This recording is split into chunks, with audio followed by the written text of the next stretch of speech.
What's going on, YouTube? I have no idea how much of that is going to make it into the intro. You guys know how I'm always laughing coming into my videos because I'm usually laughing at myself and the previous 3 minutes of work I've done off camera. So anyhow, what's going on, you guys? Dallas here with another quick. Today we're going to do I'm going to call it a right hand lesson, and I will tab out a couple of quick ideas here.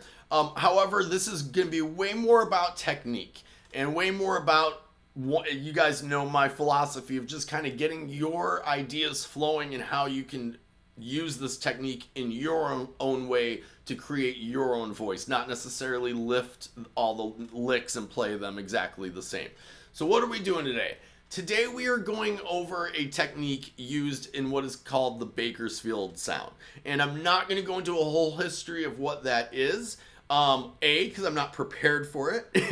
I know a little bit, Don Rich, all that, right? But, you know what I mean? I didn't do like a deep dive on it to present to you. And I don't think that that's probably why you're here. So let's just get into what it sounds like, how you can use it, okay? So what it is when people are referring to that Bakersfield sound is it's the right hand playing way up here on the bridge, right? And I'm talking as high as you can get up on the bridge, right? So what I'd really like to go over with this idea is realistically how to use it, okay? They used it, and when I say they, I just mean the players who made that style popular used it for a lot of, I would say, like bass-liney type of things. You're coming in, with, like I did this in C over my, I don't know if you guys have seen any of my other videos recently here. I've filmed about 5 of them with the same backing track that I did just for simplicity. So we're going to do this in C as I've had some other lessons here recently. So, this is getting back to the idea of it being, kind of like a baseline idea here. I think I started out, and I don't know how the example will turn out, but I started out with like a coming into my C, right? And then right out of that, I played like a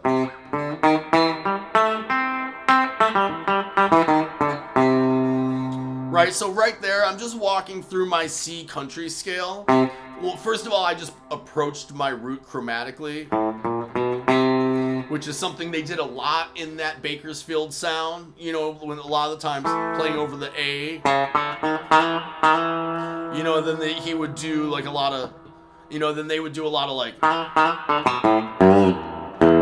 a lot of open string stuff as well. So I'm doing this a little bit of a disservice by doing it in C, but I didn't want to just copy a bunch of licks. I wanted to kind of just do this with my own licks and my own, and I already had it pulled up in C, and you know what? If anything, I'd rather show it to you in C and then experiment with this in keys that have more open strings, and then it'll open up to you even more. I'd rather that. It's like, I'd rather set the expectation here and then it's here than the other way around. You get what I'm saying. So, but that's something they use a lot, just approaching the root there. Then I played the country scale, 3 on my A string, chromatic 5, 6, and 7 on my A, and then 5, 7 on my D.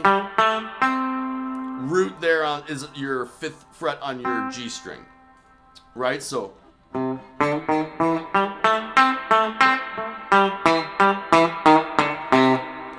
Okay, so, you can do that. That works great with these baseline ideas, right? And once again, this is all about picking it as close to the bridge as possible, and also giving it a little bit of a staccato type of attack. Just meaning you're not going to play it like where you're trying to get the notes to, like, you're not attempting to get the notes to ring out, right? So you're going to play this with much more of like a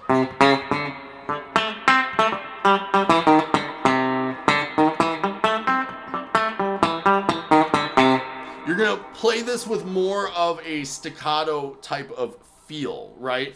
And just technique as far as the way you're attacking it with your right hand. So not just location, being closer to the bridge, but then also being cognizant of both hands, because part of staccato and like ghost notes and all those things that country and funk have in common is also predicated on your left hand and the hand that's on the neck, right? If you're right-handed, it's the other way, or left-handed, it's the other way around, but you get it.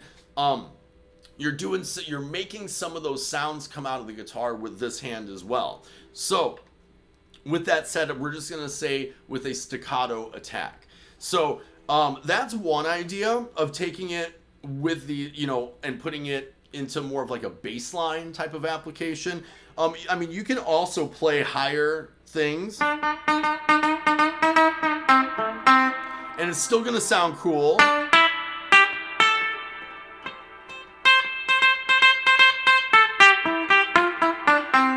It's still gonna sound cool on the higher string sets. It's gonna be a little bit different effect, and you can maybe go for a little bit more of like a pedal steel kind of.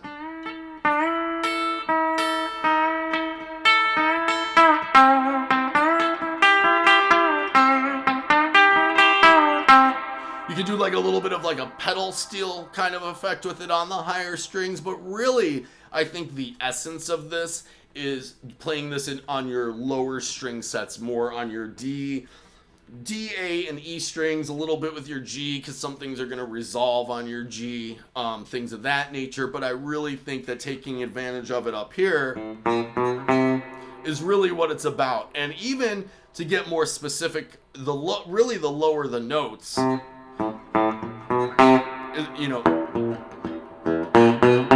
is cool. That's much cooler than.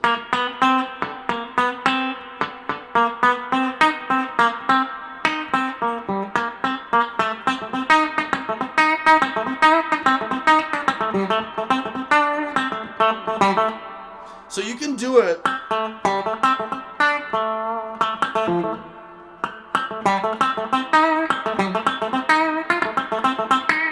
So you can really use this on any string sets. I mean, I know I've harped on it as being a real heavy bass line type of idea.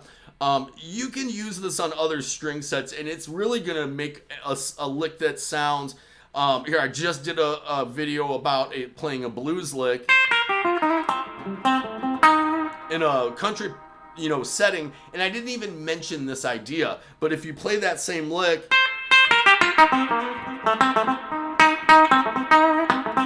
and it automatically puts you into chicken picking territory, right? Right, so that's automatically, by picking it up higher, going to give you a little bit more, or I'm lower. Calling it higher, I guess, because it sounds higher. I don't know. When you pick lower down by your bridge, even on the higher strings, I guess is where I was going with that, it's still going to get a lot of that effect. It's still going to get a lot of that effect.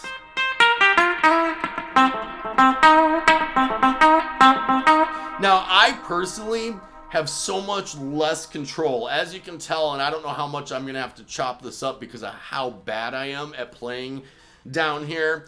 But I do try to do it and incorporate it sometimes because it does have such a sound and puts you into such like a vibe, right? So I did want to do a quick lesson on the Bakersfield sound, picking, how to achieve it, and then just hopefully just opening up, once again, you know how I like to just open up these ideas for you so that you can superimpose these ideas and use them, creating your own voice with them, right?